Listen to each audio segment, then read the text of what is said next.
алдында мен мындай каштандар отырғызып едім. Менде барлығысы осылай көгеріп жатыр. Не болғанын білмеймін. Топырағым тым болып кетті ме, құмым. Енді марганцовкамен шаю керек еді. Марганцовка біздің жақта тапшы болып, сол әлі аптекалардан уже қаншасын қарадық, табылмай жатырмыз.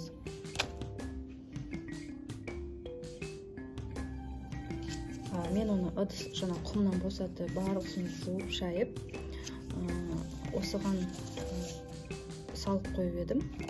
Мұнда емен қабықтары орналасқан, ішінде араласқан. Кішкене сәл дымқылдаттым. Сол енді қайтадан бұл менде көгеріп жатыр.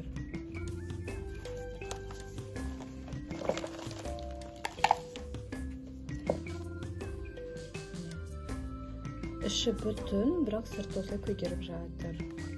Мүмкін мүлде топырақта, суда сеппей отырғызатын шығармын, қоятын шығармын холодильникке.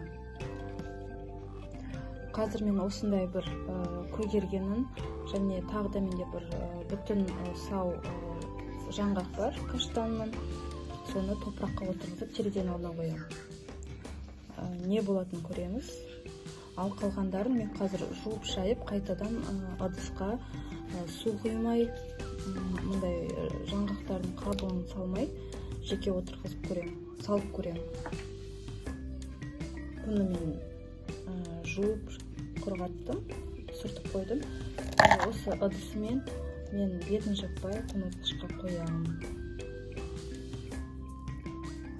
Бұл менде хризантемадан, орхидеядан қалған ыдыс.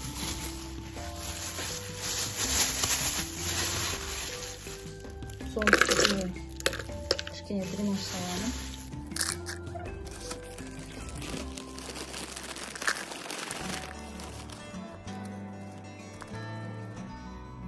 Мынау менде сау. Алдындағы видеода бірінші бөлімінде мен бір жаңғақты жоғалтып алған. Балам ойыншықтың арасына салып қойыпты. Мынау менде ылғалды жерде тұрған, сау көгерген жаңғақ. Соны екеуін екі жерге салып, қазір отырғызамын.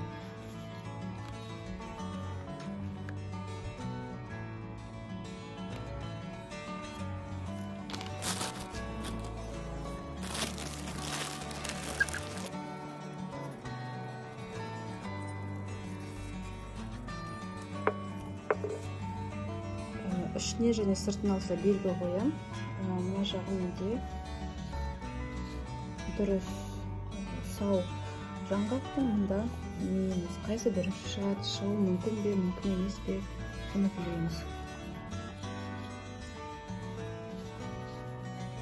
Және бүгінгі күнді жазып қоям.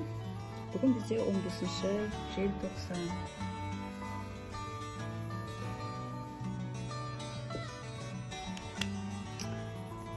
Міне осылай белгі қойып қойдық. Енді көреміз.